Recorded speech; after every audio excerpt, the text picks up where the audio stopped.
Alright, ladies and gentlemen, we are live today on FaceToface TV. First of all, my name is Charles Shady, and I am here with my people. I am a brother, my colleague mentor. And I am Comrade Steve. God bless you. And together we are live on FaceToface TV. So today we are going to discuss on so many issues that has been flying all over the internet. You know, it has become a norm that people will go inside, sleep with each other, and then they come online and they want us to be judging their issue. This thing is tiring. However, today we'll be looking at the issue of Pastor Chris, Pastor in quote, and that of Doris, Ogala. So, Mentor, what do you have to say about this issue? Well, good morning, FaceToface fans. Good morning, everyone. Wherever you're watching from, thank you and welcome to FaceToface TV this morning. Pastor Chris Okafor and Doris Ogala, congrats to you both for bringing us to this stage this morning. It's a welcome development. But I will have to say that from what we have recorded so far, it seems this is beyond what we think it is. Let me start from the background of what has really happened. Okay. Yeah, a video dropped on the page of one social media influencer known as Parana, where he had an interview with Doris Ogala, and Doris mentioned so many things. And one of the things that was mentioned was her relationship, 7 years relationship, 9 years. 7 years. 7 years relationship with Pastor Chris. And in these 7 years, so many things transpired. One of them was her marriage with her ex-husband, which she had to marry the man out of pity, according to her. And in the marriage, she never obliged, she never gave the man anything he wanted, just like sex, for instance, because the mother of the young man also had to come online to say some things like that. So she never gave the man sex, and each time the man wanted that, it would be a problem. So, and it happened that the man would have to beat her before he would have his way. So things like that kept happening until Pastor Chris told her to divorce the husband. According to her, she divorced the husband, and hopefully hoping that maybe Pastor Chris would have married her. So many things happened, and they are no longer together. And today, look at where we are, and a lot of things have transpired though. So you mean to tell us that she married her husband for 7 years? Did they have any child? No, not the husband. She dated Pastor Chris Okafor for 7 good years. Oh. And in the midst of the 7 years, she had a husband. Pastor Chris, according to her, asked her to divorce the man, which she succumbed to, hoping that Pastor Chris would have, ended up marrying her. So, and at the end of the day, it didn't work out that way. So what I want to understand on this issue now. Now we have seen two people that they actually slept with each other. So what became the issue? Why did they now bring it online? Well, just like I've said, when they say that when expectations are high, disappointment becomes brutal. There were a lot of things that transpired between both of them and some other persons. We heard that somehow she mentioned Pastor Jeremiah. I wouldn't want to dive much into that. Jeremiah Moto. Yes. And there were some issues where a particular guy was dragging Pastor Jeremiah for a girl that Ozioma that got pregnant and was killed. So they used Doris. Comfort, right? Comfort, yes. Comfort, Ozioma Comfort. They used Doris to solve the whole problem. Who got Ozioma pregnant? Jeremiah. According to the Doris, okay. Jeremiah did. So they tried to use her to solve the whole problem. And at the end of the day, the promise was, we're going to get you a house and a car. So when the issue of the house couldn't come, she said, okay, you must give me my car. And she opted for Lexus at first. There was a video that came online. She opted the Lexus at first, which cost much. Pastor Jeremiah said, no, we can't afford this one.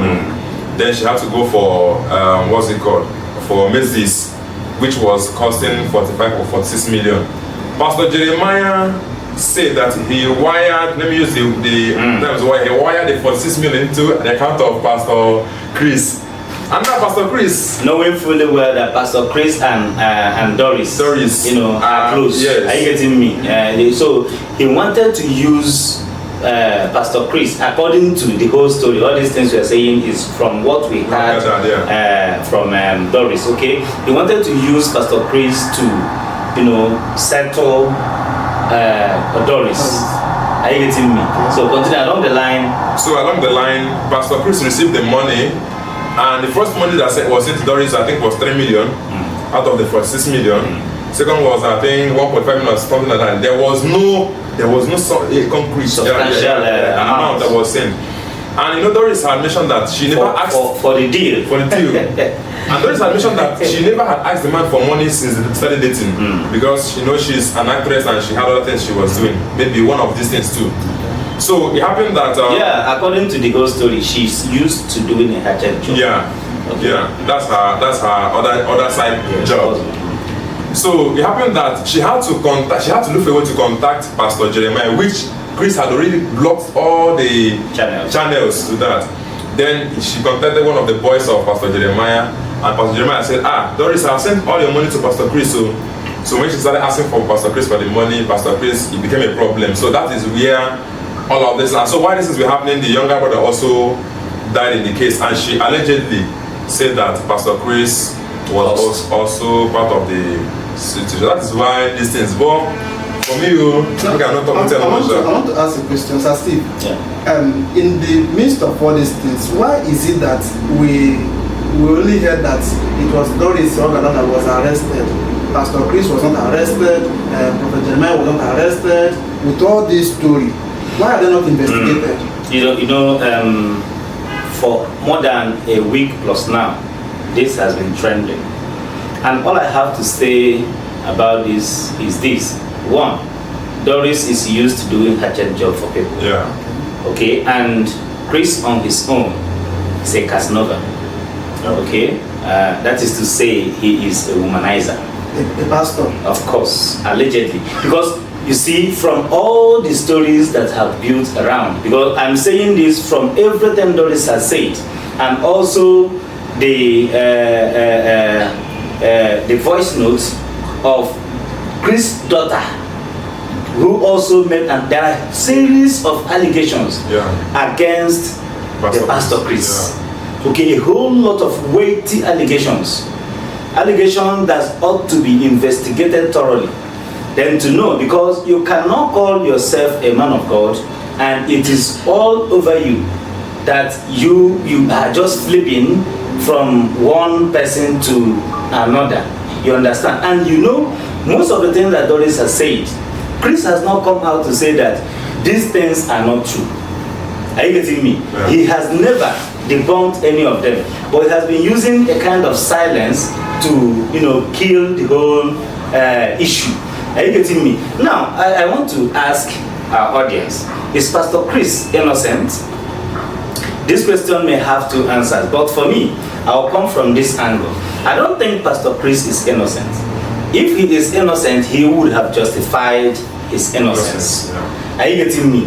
He would, all these weighty allegations, he would have come up to, and Doris has been daring him. Come up, say that these things are not true. Evidence choke. Are you getting me? But what if evidence choke? What if there is he's innocent? Because come to think of it, you know, they say that a clear conscience fears no accusation. And all this was as a man of God per se, and someone who has a public influence. There are some things that when you start dragging it makes you look small and all that. There is how media works. Okay? When you are accused of something you know you are innocent of, come out clearly to say this thing, and when you are coming out with facts, people will listen to you. Are you getting me? So Chris has not been existing in the moon. And you know, people have been around them. In one of the videos I saw, I think this is one of his recent videos. He was preaching in church. He was saying that a woman who sleeps around, how can you not end up marrying? And he didn't come out openly. Yes, he didn't mention anybody. So for me, my answer is that Chris, for me, may not be innocent. Are you getting me? And remember, there are a whole lot of weighty accusations against Pastor Chris. One, you facilitated, the divorce of Ogala and her former husband, her ex-husband. You promised marriage. I know that, but I don't count. If anybody is making a promise to you, just keep it to one side, okay? And from the story again, you also led to the buying of Doris' younger brother. All these things are accusations, and so many of them over and over. Even we heard the voice that he buried somebody under his according to Doris. Yeah. So all these things are weighty accusations that ought to be investigated. So I was thinking, when police picked Doris, they should have also picked Pastor Chris as well. And at the same time, pick Pastor Jeremiah. Not Pastor Jerry, sorry. Pick Pastor Jeremiah also. Yeah. Okay? Because if this whole thing is coming from the background that this led to this, and you got someone pregnant, comfort of a girl, you got her pregnant, and along this process, she, didn't survive. Are you getting me? And in looking for a way to do a remedy job, you hired somebody who does a hatchet job to fetch Parara, who called up the story. Are you getting me? This is the bone of contention. Yeah. So I think Pastor Chris should be investigated. But does it mean that these pastors are good at impregnating? Because in one of the stories of Doris also mentioned that one of the issues he had with Pastor Chris, Chris Okafor, was that while she was dating Pastor Chris, there was this other girl that was pregnant. Pastor Chris told her vehemently that there was a girl that was pregnant for him, and that the girl wanted him to marry her, but that he refused and all that. So, and also, she also mentioned that while she was coming to his house, the children were there. She established this contact with the children. At some point, Doris had to ask Pastor Chris, "Are you sure that this girl are you sure you're not the father of this particular child?" And she said, "No, this guy is trying to accuse and all that. That no, it's you that I love, it's you that I want to marry." And now look at Pastor Jeremiah, pregnancy saga.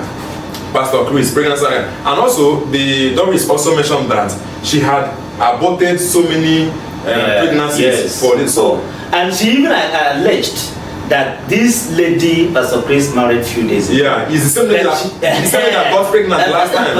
So what I'm trying to say is that because this whole thing is why this thing is confusing to me is we are in a society where we have law enforcement agencies, and somebody is leveling accusations as heavy as this on people, and then they are not doing anything tangible enough to get this question.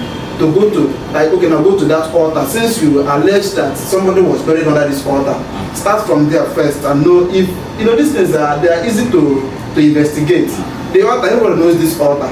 Go to the place and find out if somebody was actually buried there. And then subsequently take Prophet Jeremiah and this Pastor Chris and question them. Then we'll find a way to remedy all these things and curtail it from happening again in the future. My question is, what if he's still innocent? Because this whole thing, to me, because you don't expect me to do your own part too. This one is your own idea. Have you not watched the video or the voice note of his daughter accusing him? I think this is AI. But all I'm calling for is the investigation. Are you getting me? Pastor Chris should be investigated. I'm not trying to condemn him either. Are you getting me? But when certain heavy accusations are leveled against someone, I think the police are supposed to do their job in investigating. It is only after the investigation that we can come up to say he's innocent or he's not. Okay? But one good thing I want to tell us is this, dear listeners and viewers. Let us not hide under the canopy that someone in quote calls himself the man of God. Everybody has blood running in their veins. You getting me? And one thing that we have seen over time is that people who call themselves men of God hide under this umbrella to commit very serious atrocities. Are you getting me? And one thing that baffles me is that the congregation or their followers who have been brainwashed, once you mention this thing, they will start attacking you. Yes. They will start attacking you.